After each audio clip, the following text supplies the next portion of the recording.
এই সন্ধ্যা কাকিমা আর তার স্বামী খোকন কাকাকে নিয়েই হলো আজকের গল্প। স্বামী আলু পেঁয়াজ বিক্রি করছে আর দোকানও টুকটাক চলছে, তবে সন্ধ্যা কাকিমার জলখাবারের দোকানে বিক্রি খুবই অল্প। হ্যাঁ, এতক্ষণে নিশ্চয়ই বুঝে গেছো আজ আমি এই সন্ধ্যা কাকিমার দোকানেই খাবো। চলো তাহলে আমাদের লিলুয়া চকপাড়া খালপার বাজারের শেষ প্রান্তে ছোট্ট এই ঘুমটি দোকানটিতে আজ তোমাদের নিয়ে যাবো। এমনি কাকিমা চলে দোকান মোটামুটি?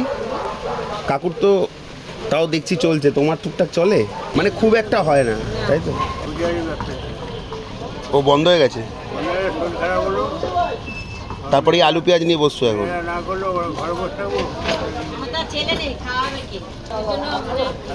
তোমার কি এক মেয়ে শুধু? লুচি কত করে? আর তার সাথে আলুর তরকারি দাও। আর বিকালে কিছু করো না?